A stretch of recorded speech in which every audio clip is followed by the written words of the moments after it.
Yo, yo, yo. It's Thursday night. We're back. We had a small Thanksgiving break and, back to doing car audio shenanigans. So I see from the title, Kicker has new amps out. I don't know anything about that. Exactly. This Andy's show? Should I like? Hold on, let me get stuff moving all over the place. I watched his show, this part of his show this past week, and dude, it's always funny when you're watching a show and for some reason somebody mentions you.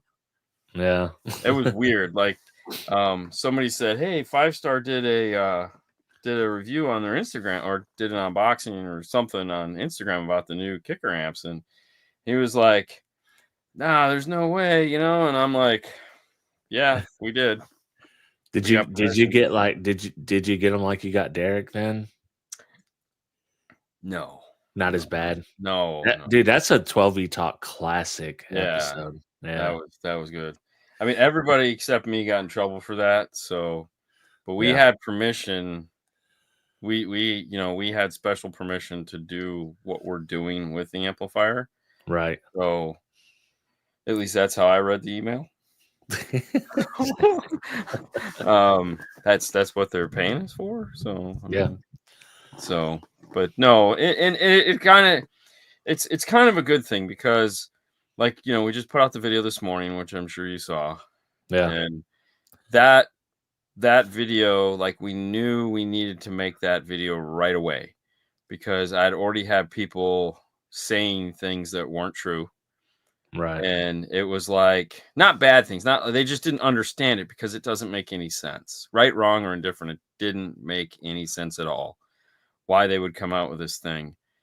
And so I wanted to make sure, like, hey, here's what this thing does right off the bat before it can get out of control. We can get the guys that need to watch this thing to be the army that Kicker has and be like, bro, you're wrong. This is what it does. Here's it working. Here's how it's supposed to do. So that all of that would be out of the way, which I thought was kind of important. Yeah, and I hadn't even got to see it yet. I've been so busy at work. But Derek, he told me because I think he's working on his amp review, and he's like, dude, he's like, Dean already covered the controller. He's like, I'll mention it, link his video. Like, everything you need to know about it is right here. Yeah. Well, that was the thing. It's like, because I've heard people like, oh, how are you going to mount that? Oh, what is it going to do? And what is this for? And how much does it cost? And why do you need it? And it's like, okay, listen, we can answer all these questions in one video. That's going to take us, a half hour to shoot. And I don't even remember how long it was, but boom, there you go. Done. You can search it. You can find it. Everything you need to know about the LX controller. When you saved every single review coming out having to explain it. They can just say, hey, have you seen the 5-Star video? If you haven't and you want to know what this controller does, yeah, because I mean, it's a lot to unpack. It really is. And if you're not used to that workflow or used to talking about that, like, if you don't understand, like, case in point examples, all the things that we typically do, it's going to be hard. Because, like, look, it's got this feature and you don't know what that is. Like, why would I need that? So, why is the temperature in Celsius? The reason the temperature is in Celsius is because Celsius numbers when it's hot are lower than Fahrenheit numbers when they're hot. What they were afraid of is that someone would see a really high Fahrenheit number and think, oh, crap. They knew that if they left it in Celsius, it would be a lower number and people won't panic as much. Because the amplifier is designed to be hot. A lot of these new chips are. So by leaving it in Celsius, our brain won't look at the C because we're American and we're stupid. That's not their words. Those are my words. But it's so that people won't panic. If they put it in Fahrenheit and you saw something that's at 105 degrees, you might freak out. And I don't know if it'll get to be 105 degrees, but because that was the first question I asked is, how do I get this thing to say Fahrenheit? And they kind of snickered and they go, okay, so here's like a thing. Yeah. And I was like, okay, makes total sense. You know, and to be honest, it's funny because like I have all these bamboo printers, and I'm like, I could have swore I got one in Fahrenheit, and I didn't. But I went on to try to, and you just see all this hate. Oh, you stupid Americans want, learn Celsius, blah blah. And it's like, hey, I got an idea. Eat a dick. Yeah. Learn Fahrenheit, okay? Like your numbering system sucks just as bad as ours does. Exactly. Yeah. Exactly. Because science units are better than freedom units. Right. Blake, that's almost painful. What's it's working in manufacturing. You will deal with metric system a lot, right? So it's second nature to me to do metric system. I'm used to that. Yeah. I cannot accept Celsius. No. That's just a line too far. So here's the funny thing. Like when I'm designing something, it doesn't matter whether it's in inches. It doesn't matter. Like none of that matters other than conceptualizing a size. Like but everything is, dots, dot something, dot one. It's so like, it doesn't matter if your calipers are set to a metric, or it's just a number. It's just, you need that number to go from here into there and then spit something out, and so it's like, it doesn't matter. But Fahrenheit and Celsius. Yeah. It's like that scale makes absolutely no sense. Well, it's like anytime you're dealing with calipers, like millimeters is so much better to use, in my opinion. You're getting a number and a solid number. Every screw that we have in stock is millimeter. Yeah. And it's way easier. It's like, give me an M2, give me an M3. Could you give me a quarter 20?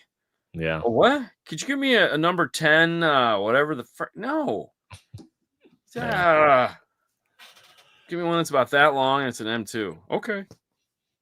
I could do that. All right. Yeah. So, but anyway, we can adapt, but we will not stand for Celsius. No. Well, it's funny because like when I was a kid back in the 70s, we were supposed to switch. Like there was a whole big push. Like they literally had a date on the calendar. Like, and we were like, you guys are gonna have to. We were all freaking out. We're in kindergarten going, we gotta do what? It's like, or first grade, might have been first grade, and we were just like, what the heck is that? I don't. And like you knew what a foot was. You didn't, but it's, I don't know. Everyone got their panties in a bunch, and then it disappeared. And you were like, wait a minute. Like 4 years later, you're like, wait a minute. Weren't we supposed to learn this? I guess not. I deal with Canadian customers, and almost always their schedules are in millimeters. It's funny because when I went to Canada to teach the class, and heat shrink, I was like, what do we call it? Because I buy 1/8 inch heat shrink. Is it 1/8 inch or is it some millimeter thing? And so I go, all right, guys, listen, I don't know how you all look at this, but here's the 1/8 inch, or here's the normal size, and this like school. So here's the normal size and here's the millimeter size. And they go, oh no, we use Imperial. It's that's how they sell it, so that's how we buy it. And I go, okay, that's cool. Let you get crafty. If you get on Amazon, you're like, oh, what's 8 millimeter? Oh, dude, what's funny though? Try buying millimeter drill bits. Oh yeah. Like the whole system's a sham. It's like I need a millimeter step bit. I can't find one anywhere. You have to get. Matter of fact, the only ones that I know of are like ones that are for taps. Yeah, like it's a drill bit for a tap. Yes, yeah, which I have a ton of those. But it's like I'm like I 9 millimeter drill bit for the win. Yeah, right. No, it's weird because I was like, I wanted a millimeter step bit, and I just was, sorry, bro. What? Really?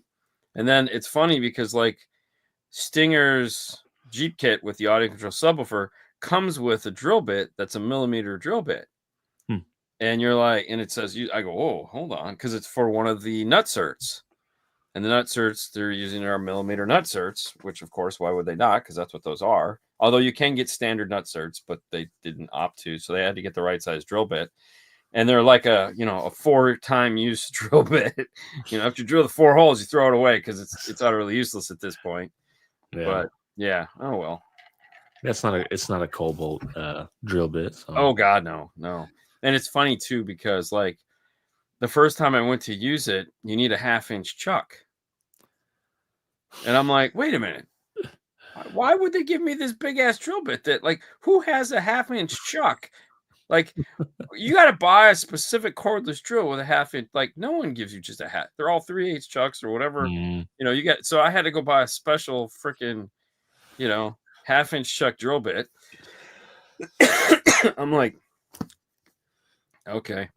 yeah, just an old Stupid. school plug-in one. You probably could have went to a garage sale. You would have been set. Nah, $5. they all got to match. So I had to order a new Makita and it just shine it up when I'm done and put it back in the drawer. Don't Mhm. worry.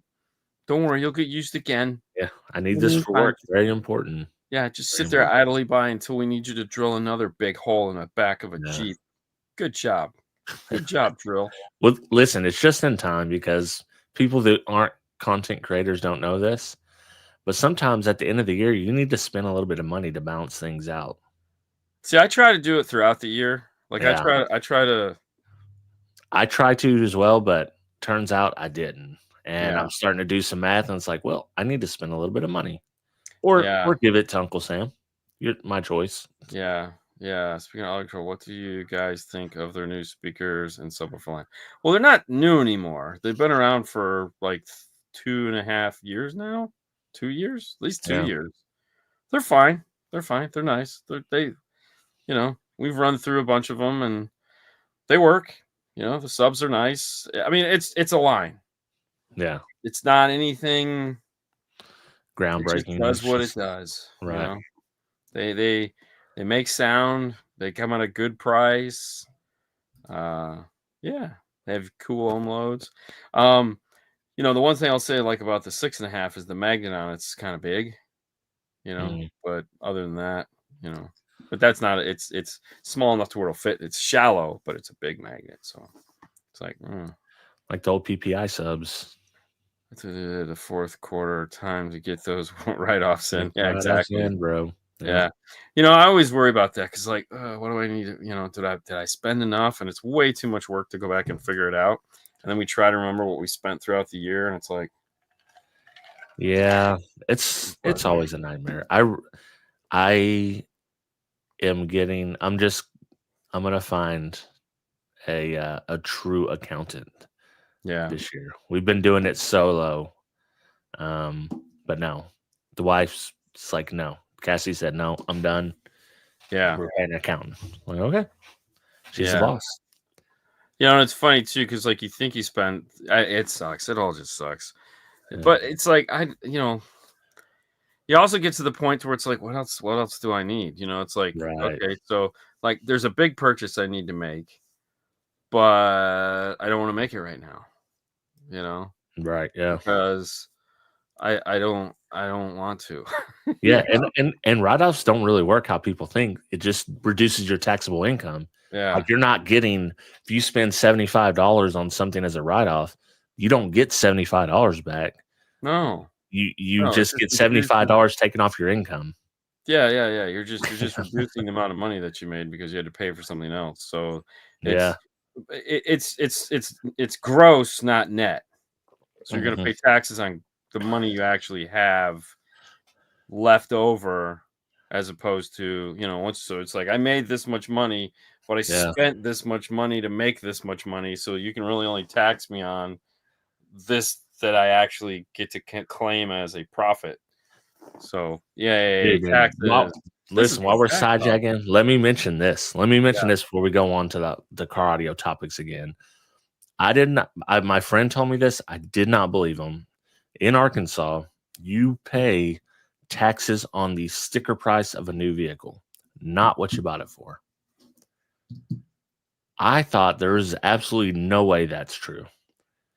And turns out it's 100% true. When I went to get tags, it was about they stole about $700 from me Oh, because I had to pay because it's a Jeep. I got the extended warranty.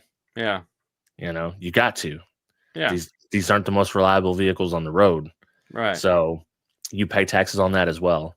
Yeah. But the extended warranty and everything, I was still below sticker price. Right.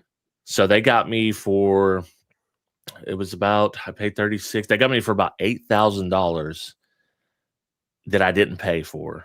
Plus, on top of that, the extended warranty costs. That doesn't even make sense. That's it. It sounds a lot like theft to me, straight up I mean, it theft. sounds like government theft. Dude. But you're there. Like, what are you gonna do? Like, I said something, and I told Leia, like, I know this isn't your fault, but this does not make sense to me. It's like, I'm not mad at you. I'm mad at the whole situation. I was gonna Like, say, there's nothing they can do because right? they're just, Yeah. yeah, that's pretty simple. All right, so Melissa says 6.5 doesn't fit well in pre-made Metro brackets. Throw, yeah, um, yeah, yeah. We've never really used them in any of their pre-made brackets. Everything we've ever put them in, we've always had to make custom brackets for, not for that reason, but for different reason. Gotta get the system in before it gets repoed. Yeah. Am I still pissed that the Chevy SS got hit? Oh, yeah. In Arkansas, there's a hybrid and electric tax. So when you get your tags every year, it's $75 if you have a hybrid on top of your tag price, or Yeah. $150 if you have an electric. Yeah, you know why, right? Yeah, because F the environment. No. So here's a big problem. This is going to be a big problem going forward, is that the state gets taxes the sale of gas. Okay. Well, if everyone is driving, and that money is accounted for. Yeah. But if everyone is driving hybrids, then that tax revenue goes away. So they have to figure out a way to re-tax people with those cars so that they can get that money back. So what's going to happen is as the hybrids and those things become more and more prevalent, you're going to get hit with a hybrid tax from the state at some point, because they want the same money that you would spend at the pump. They need that money back. So, yeah, See, it's going to suck. I would never have that tell problem. anybody how to vote for whoever they want. But what I will say is, at your local level, vote no on every single tax. Doesn't matter if it's to cure cancer. No. Well, taxes never come away, and cancer never gets cured. No. No, but somebody's got to pay for the street lights. Yeah. So that's tax talk. Yeah. Yeah, I think it's great. Yeah. Whatever. Yeah, that'll be. So, at the end of the year, we always take like the last week and the first week off. Usually, Yeah. Last year I think we took 3 weeks just because I was like, I need a break. But yeah, you always look forward to it. Right. Yeah. And you're like, the funny part is I'm always so busy anyways, because it's like between Christmas and New Year's, you're just slammed anyways. So it's not like I have to take the break just so I can get life out of the way. And then I think last year it's like I took an extra week just because I was like, I need to unpack. I just need a moment to like. This week was messy because we had I'm running for the sales pro, and so that video was due. It was supposed to be due on the 10th, according to the sheet of paper they gave us. But then looking back at the sheet of paper that I've been staring at for the last month, turns out it was the 10th in 2023 and not 24. And so Tuesday, I got an email that said, hey, by the way, this is due tomorrow. Nice. And I go, 5 days early. Well, thank God we finished filming on it tonight.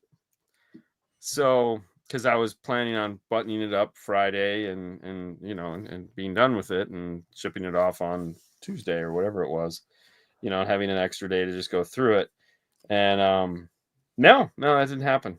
We stayed up last night, got it all finished up and polished, and so that was why you didn't get a video on Wednesday. So sorry. But hey, we made up for it today. Gave you an awesome one today. Yeah, you gave the illegal kicker video. It was totally legal. Totally legal. Oh, geez. Wow. -9 wind chill last night. Yeah, we were just talking about that. It's like, what did I say? It was like 61 here right now. It's beautiful. Yeah, it's cold. It's cold here. We're around freezing, but it is what it is. Okay, so the thing you got to understand about Florida, if it's 50 anything, There's no point in existing. We're Yeah. pussies. We are 100. We don't know how to deal with it. Okay, we don't have the clothes. Women have the clothes. A lot of women have the clothes. There's a lot of women that have clothes stockpiled, waiting so they can put on their boots and their Uggs and their pants and their jackets and their gloves and their cool little pretty hats. And guys, no, we're just I got shorts. There's a reason why women live longer than men, and it's also my contention that men never really grow up; they just get married. Yeah, it sucks. How do you protect holes drilled into door metal from rusting? I need block off plates. Typically the doors are okay. Here's the reality. Okay, um, you don't. You could use nail polish if you really want to. Nail polish is a good, easy way to do it. Or you can go get one of those touch-up sticks, where you just put it on there. That'll do it. The reality is they're never going to get enough water to actually start rusting in the period of time you're going to own the car. Okay. So the other thing you could do too, there's really no 100% ways. We don't even bother. And if you think about it, the speaker is screwed into the metal of the door, right? Yeah. Guess what? It's not got anything on it, paint protectant, because they use a coarse head screw to screw in to the metal to hold the speaker. So the door panel, the metal door is the nut. Guess what? There is nothing there to prevent that screw hole from rusting. And guess what they never do? Rust. So you got nothing to worry about. You're overthinking it, man. Yeah. Now, if you got a hole in the bottom of the car, yeah, you better cover that. You're screwed. Well, that brings to mind, and I've seen a bunch of arguments both ways. So solder versus crimped ends, Okay. right? So there, car audio guys are 100% solder, right? Techs and mechanics that work on vehicles most of the time are crimped in, and OEM there's no solder points because their argument is that a solder point makes it's no longer fluid. So it can get crimp brittle is over no time longer and break. fluid either. But so this is one of those arguments that will last until the end of time. You get a hot rod guy or someone that builds wiring harnesses, and there's no solder anywhere in it because they'll tell you it can be brittle. Like you can create a break point because it's so. The reality is you need a good connection. Okay. You'll never go to a car dealership and see them soldering two wires together. You may see them using a soldering gun to fix a PCB, where that needs to be repaired. But they'll never solder two wires together. They'll use some crappy form of crimp connection. It's not crappy, it's just what it is. And then some shrink wrap over it to seal up the wire. If you ever look at a factory wiring harness where they've joined two wires together, it won't be a soldered connection. It'll be a crimped connection with some form of a crappy, usually shrinkage wrap that's not very good over it. Or what they usually do is if their two wires need to meet at any point, they're going to meet at the connection at like a fuse tap or something like that, to where two of the wires are brought together there. Most manufacturers now don't have butt connectors anywhere in the car. They just run it to a point to where there's a natural connection. So, when we solder a wire in a car and we want to be all holy and like, we're so awesome because we solder. No, you're not. You're not. You're just making a good connection and feel good about it. I like solder. My only argument against solder is because I'm more focused on the DIY crowd, is people that are not skilled at soldering or have not done it much, because what's going to happen is you're going to get a cold solder. Yeah. And it's not gonna even be brittle. It's just not even gonna be soldered, really. Yeah. As long as it's not a wire nut, I don't mind. Yeah. I mean, the same thing with butt connectors. Like if you don't have a crimping tool and you're not actually crimping. Oh yeah, I can't tell you how many times I've gone and the butt connector just flies off. Yeah. Crimp caps are ugly as sin, and they take up way too much space in a dash. But it's a wire twist. You typically are twisting the wire together and locking. I like crimp caps for that reason, but they're ugly. They're ugly and they take up a bunch of room. They make it's unflexible. Right, and that's usually the problem with, like, a crimp cap, and Yeah. so, the idea is to make a wiring harness or an addition into a wiring harness that is serviceable, one that's going to reliable, and that's just it. Like I had some guy, we put up a video showing a military splice, or like we like to call the poke and twist, Hmm. and the guy was like, "Oh my god, that's like the worst connection I've ever seen," and I'm like, "Clearly, you haven't seen enough connections to where you should be commenting on this because you're a flipping moron." Yeah, it's Um, one of the best connections. It's just a pain in the ass. It's Well, and it's extremely safe though, because like you'll yeah. get some of these wires that are now like there's certain wires in a car you don't want to solder. Like if there's any, because the problem is you got to remember that the like if when you heat up the wire, the heat automatically transfers down the wire. If that wire is close to a body control module, then you could transfer that heat into the body control module and possibly on solder something inside of the body control module. That's a worst case scenario, you know. So by doing a poke and twist, then you're never going to have that problem. And you don't need to put solder on it if you do that properly because it'll never pull off. So yeah, yeah, oh yeah, definitely. They taught me as military splice for remote starts when I was in installer. They did, and that was why, because if you put solder on it, it transfers the heat, and especially at the ignition column, you can do some real damage there. So, you don't always have to be like bro, man, I'm a rootin' tootin', you know. Right. What Uh, I think it's a good topic of discussion because a lot of times you have hardliners on one side or the other. Just like Brian's a hardliner for no rear fill.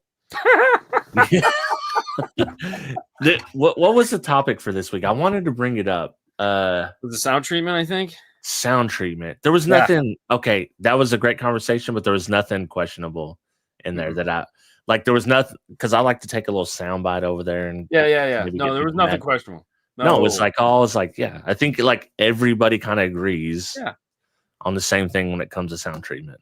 I You assume. know, the okay, so the people that need to agree, and the people that don't will always continue to screw things up. Um, if you want to get what is it, the kill mat or whatever it is from Amazon, you get a box of 5,000 Well, sheets for $29.99. If you want to get that stuff and think it's gonna last, man, rock on. But yeah, that stuff is gonna peel off. We were working on the Jetta that we were working on this week, and dude, there was so much of that in that card, and it was just like you just see it peeling off, and you're just like, I mean, if you can go to that and it's been in this car for a while and just like peel it off like a sticker on a back window, that that's shit doesn't crazy. work.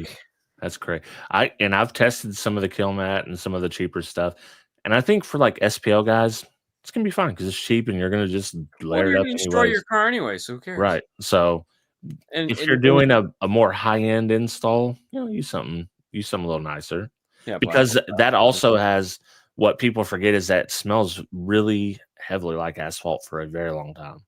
It sucks. Yeah. Yeah. Well, and the other thing too, it's really thin, so you got to use a whole bunch of it. Yeah. Yeah, So I they mean, make thicker stuff now, but oh it's goody, very hard to work with, yeah, so yeah, it's like a catch-22. yeah. No, but no, that was one of those things where I don't remember why I came up with that topic. Um, But, sound treatment is always there's a couple things people do with sound treatment I just look at and go, "Jesus Christ." Um, and I agree with a lot of what Apicilla says. That's like that's the wrong way to do that. And but there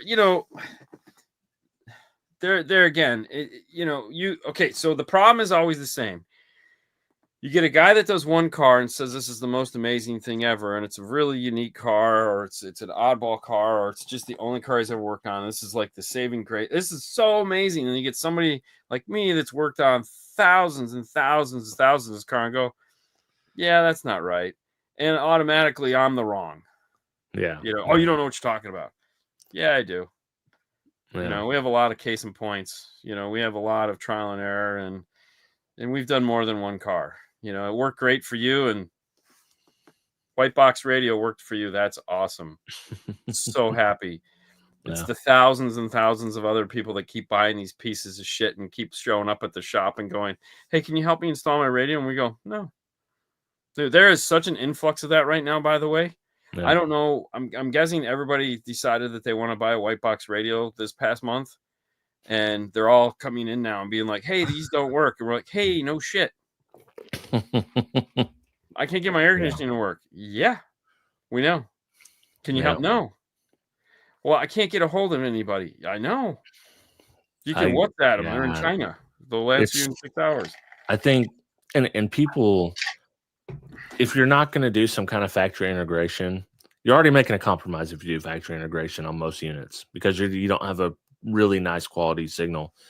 But like if you're doing an upgrade to the factory unit, that's where your signal's kind of starting from. To me, you should spend a proportionate amount of money on that. You don't want to start with something of low quality. Now you get some, like I'll argue that I got the Kenwood it's the 7 or 403 or something like that, like a $200 singleton.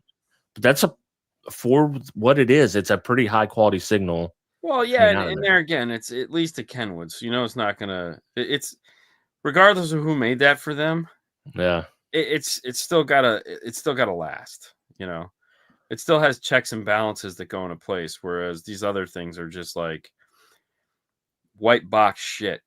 That every single thing that thing does, there is no certification for. Do you what is it? $15,000.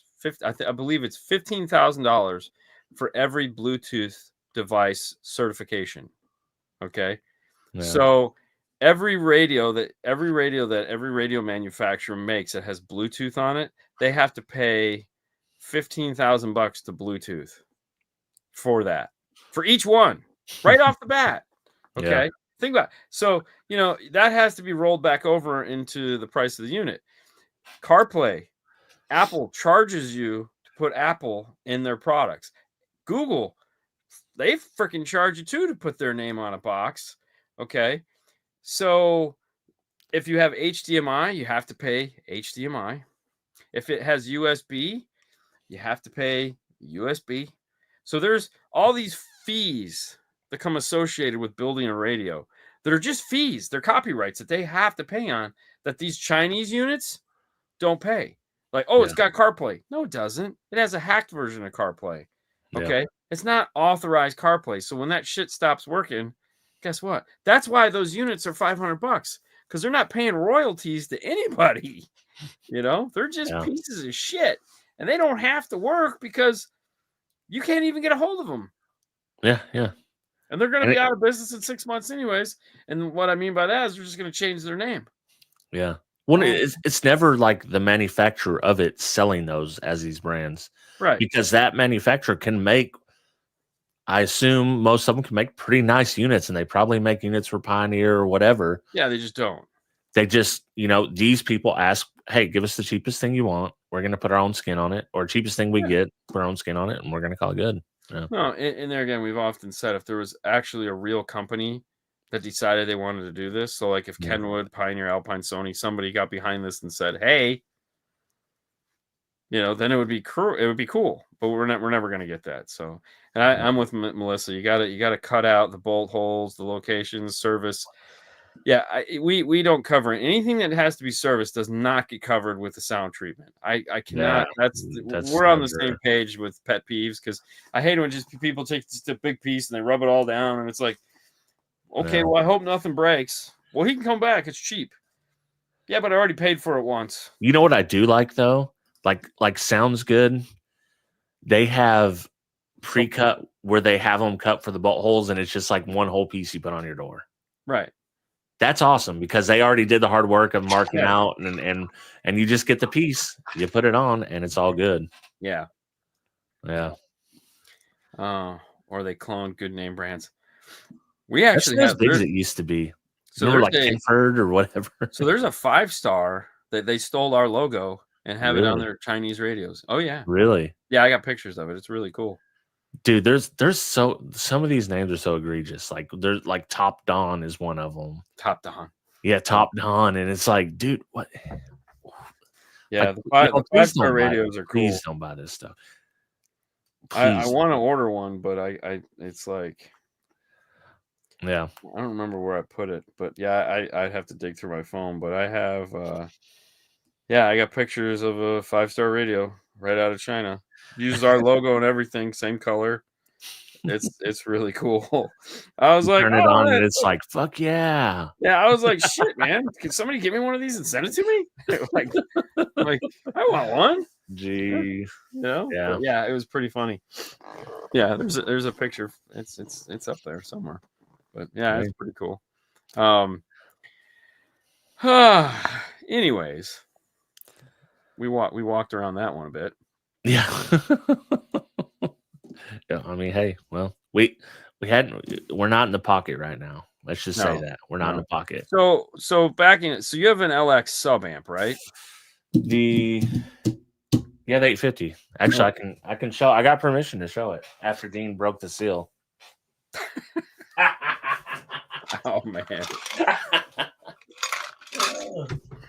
So I'm gonna try to work on it this weekend. Actually, I think I would rather install it in the Jeep. Yeah. And then that way, like, get a little real world testing on the audio control subs you hand delivered. Yeah. So yeah, no, that'll be a perfect match. yeah, this The one bass doesn't have a knob. controller, but No, it doesn't need one, but it's got the bass knob, which the is bass pretty knob. spectacular. Have you seen the bass knob yet? I haven't looked at the bass knob. So the bass knob is actually really cool. So it's not a standard crappy bass knob. It's got LEDs and all that fun stuff. It's multifunction, but the way it bolts into place, like you got to drill like a 3/4 inch hole or some silly thing like that. Yeah. But once you take it out of the mount, there's actually like room for you to put it inside of something thicker than a 1/16 of an inch. It's a barrel. Yeah. With get my fat fingers out of the way. Yeah. So you actually have some room to put it in something. Yeah, that's pretty cool. Yeah. I like that. Let's see how the. Yeah. Not bad. And there's colors, and it ticks up and you get the down, and can't hear it, but not bad. Yeah, pretty nice. Yeah. So, but yeah, that's cool. Yeah. It looks like a fun little amp. Yeah, I mean it's gonna sell. I mean those will sell. I don't know. What do you get? Oh yeah, 960. You'll get the burst sheet, so yeah, not bad.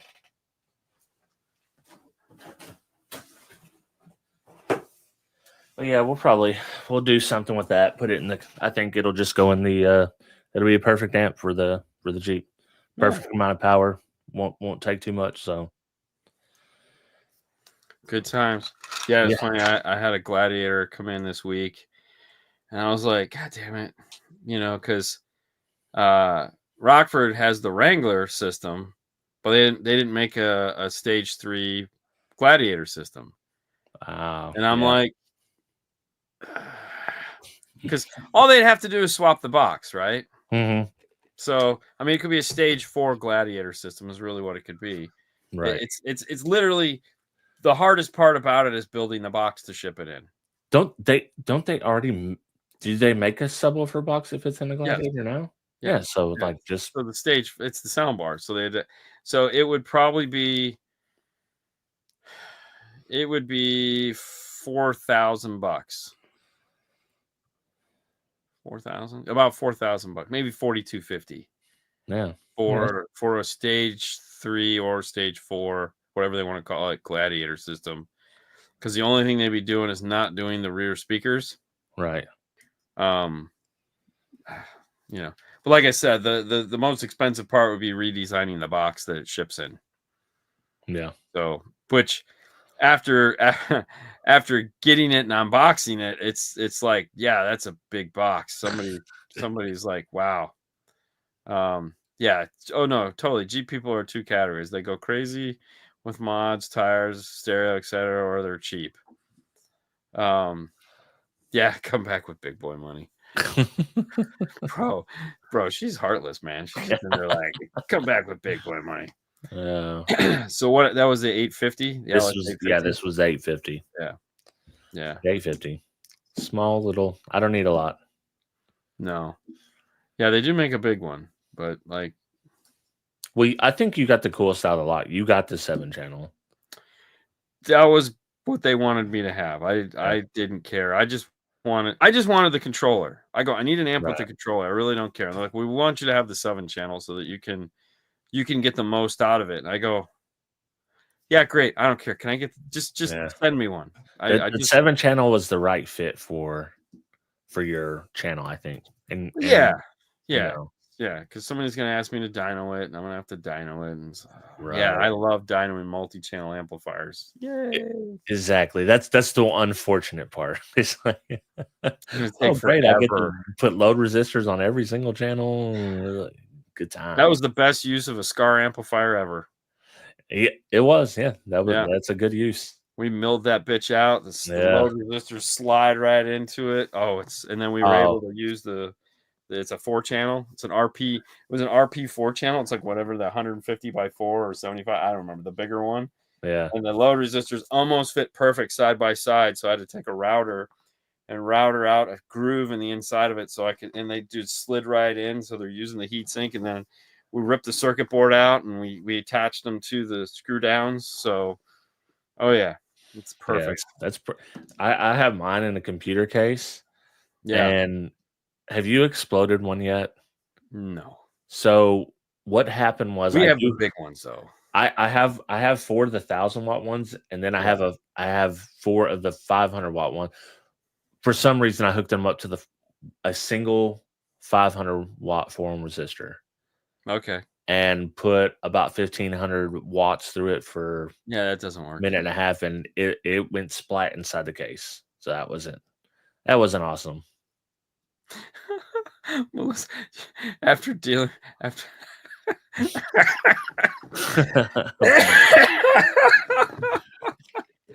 I figured as much. I mean, I get it. I Yeah. understand. I Melissa's understand. sorry, not sorry. Yeah, yeah, yeah, yeah, yeah. No, it's all good. No. I was just giving her a hard time. Oh, yeah, Yeah. yeah. But no, it's funny too because like now everyone's just confused about like, so is this DSP? Is this not DSP? It's like no, not one point in the video did I Yeah. ever say DSP. I said these are the features it have. Yeah. So I always tell people here's what makes a DSP. There's four things that make something a DSP. And if you do not have those four things, it is not a DSP. So, independent level control per channel. It does not have that. Crossover. It has that. Equalization for every channel. Does not have that. Time delay for every channel. It does not have that. Therefore, it has level control for a pair of channels, which is nice. That's a really cool feature. That's going Yeah. to save a lot of time. We already know it has crossovers. It has delay for all the left channels, but they are not looking at each other when you do a delay. So it's like you can't delay to one speaker. So that's going to be an interesting thing. You're going to get some. Yeah, it's kind of odd. That's an odd one for sure. But whatever, I get it. Yeah. Why not? It's no worse than a radio. Um, and of course, there's no EQ. No. It's one band. It's got one band EQ for the subwoofer. So all you need is one band. Yeah. One band DSP. All I need is one mic, you know. Yep. No, but it's good. It's like a head unit light, you Right. know, because a Yeah. head unit, it's got most of what a head unit. You can get by with a head unit DSP. Uh, it's not gonna get you. You're not gonna be official DSP, but you can get by with it. Well, okay. So, all right. To elaborate on that, because yes, and no. Yeah. If you're doing a situation where we're doing a basic system, okay, and by basic system I mean front stage upgrade, active front channels, a good radio, some rear speakers maybe powered off of those, so it's going to be a Kenwood radio. 5-channel amp with sub, so we're using it as front stage only, rears off the radio, and stuff like that. And it's like, and the system wasn't good sounding from the get-go. Like it didn't have, it's not a Dodge with an Alpine system in it that had 10 channels of audio that sounded not bad, had a center channel, had all these things, well then yeah, you're probably going to be okay because your system wasn't fantastic to begin with. So we are going to make it louder, we are going to make it brighter, we're going to make tonality so much better, and we're going to try to give it some presence in the front. But it's never going to be a DSP where it's like that's the center. Yeah. You know, it's going to be like, oh, it's on the dash and there's some vocal coming within a foot of, that's nice. But there again, like it all depends on the client's needs. You know, the client that wants that has to have a DSP. The client that doesn't want that doesn't have to have a DSP. You know, if we're integrating into a factory stereo and you're hoping to do all these magical things like make it sound good, you got to have a DSP. You know, one of the things that the DSP does and why it's so important is if you have a factory stereo, it's going to have characteristics already tuned into it. The flat radio doesn't exist anymore. So when you put a new speaker in it, you're gambling. It could sound great, but chances are it's not going to. It might sound worse. So if you don't have equalization there to correct it some, you're on your own. Yeah. You know, so and then you say, okay, well, I could kick or key it. So if you DEQ it, you've just removed everything that it was doing. So that gets you back to flat, but flat sounds like crap. So, you know, now you have to re-EQ it. So we're back to we need something to EQ it. Yeah, it's a headache either way. Yeah, and I would say that 90% of the people in the DIY scene, maybe less, but I don't think they ever achieve what they could with a DSP. Oh no, they don't. From a lot of the systems I've heard, it's I think, you know, they sound good, but I just think they haven't been able to and I'm one of those people. I can get myself about 90% of the way there. But I don't have the skills to get myself where I've heard systems like I want my system to sound like this. So I was told a number today when I was in a conference that 85% of the dealers do not use DSP. And I'm like, that's crazy. No, okay, it is, but it's better than it was because it used to be like way bigger, like 98% of the don't use DSP. So at that number, I was like 85. Is that a real number? I mean, is that like we're making progress? Yeah. You know, and there again, that's a big pool in which you're drawing from. That's not every guy because that means that there's 15% of the dealers that are using it. And depending on how you look at it, the majority of people that want to be special are the ones that are saying they're using it. So it might seem like a bigger number, it might seem like a smaller number, depending on where you're at, you know, in your social media ranking. Because, you know, anybody that does DSP is sitting there going, we do DSP. Yeah. You know, because 85% of the market doesn't, so they got a leg up. Right. You know, and you know, I was talking to a guy yesterday, and you know, because he wanted me to take a listen to his car and tell him what he could do, and he's like, I don't have a DSP, and I said, oh yeah, that's fine. You know, you got a radio. Let's go out there, and you know, he had some Scar audio and some Stinger amplifiers, and it was done really nice. It was clean. Wires were all wire management. You know, did the whole clean wire thing, and I was like, okay. You know, and I got in it and I was listening to it. I was like, all right, so it actually sounds okay. I said, but your gains are up too high. He goes, how can you tell? I go, well, because I can only get this much travel out of the bass knob. You know, it goes from nothing to this and then it's over. And so all of this, that tells me that your gain is too high because I should be able to turn the bass knob all the way up and down and there should be improvement. So your gain is too high. Let's back that down. And I said, and your mids and highs are screaming and you still got like 10 digits on the volume left to go. So, and you've gone into your radio and turned them down. So that should be 0 and that should be -2.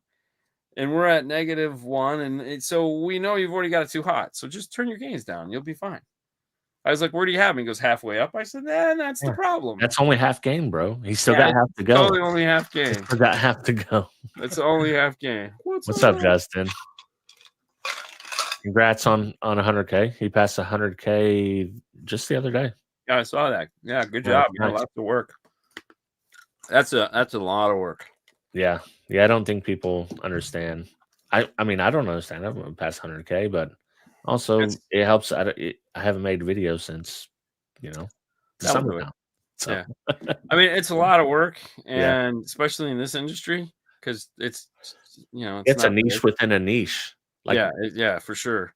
car culture is somewhat of a niche. Car audio within car culture. Dude. Yeah. Yeah. So So DSP is a whole new world. Did my first quick tune the other night. Shitty tune, but damn near brought me to tears. I mean, it is a whole new world, but it's not. I mean, yeah. The thing is once you start to get more comfortable with DSP, it will change how you feel about walking into a car, because now you have a toolbox that most people don't have, and you can really deliver a different. Everything is different, everything you now have the ultimate tool. Yeah. That you can. The thing though is you always have to remember that no matter how much you know about DSP, there's always more to know about DSP. Yeah. That's really what it comes down to. No matter how much you know about DSP, there's always more to know about DSP. Because there's a reason why there's 10,000 buttons in those things. You don't need to touch them all, but you do need to know what they do. Yeah. Because some of them, like I always tell people, like, when whatever you're using, whatever tool you're using, when you've mastered that tool and you realize you've outgrown that tool, that's when you move on to the next tool, right? You don't buy it before then, because you won't appreciate the new tool, because that new tool is going to do something that the old tool didn't do. And it's also going to do a bunch more, but you have to master that, and then you move on to the next one, and then you slowly start to master that one. And then once you've done everything you can with it, you can move on to the next one. DSP is the exact same way. All these guys that buy the more affordable DSPs that use the very good Chinese software and sit there and go like, this thing is so awesome and it does this, and it's like, yep, it does. That's frustrating. I don't want to use one of those. Yeah. No, you keep that. You use that. You guy, you. Oh, and I'm actually fine. I'm gonna switch. I don't drive the Trooper as much now, but the JBL is still in there. Oh yeah, the same exact thing, and it's like baby's first DSP kind of. There's like some training wheels on it. It's like bowling with the lanes up. Well, and it has a ton of power. Yeah, that software has a ton of power and a ton of things that if you can master that software, you can walk up to the next level and be like, or has this been in all my life? Yeah. This is so much easier. But if you don't understand why, I mean, don't get me wrong. Some guys can go right to the finish line and buy that product and learn it and be like, yes, this is the most people can't do that though, because the cost to entry to that is way more. So like a basic pro DSP is $1,500, right? Yeah. Not everyone is willing to do that. Now, if you could do that and you spend all your time learning that software, well, then you'll be way better off than buying something cheap, learning that, then learning the next thing, then learning the next thing, then learning the next thing. The only nice thing is like you'll get it by the time you get to that point. But I'm proficient in dark and DS, so I'm okay with Moscone, and I refuse to.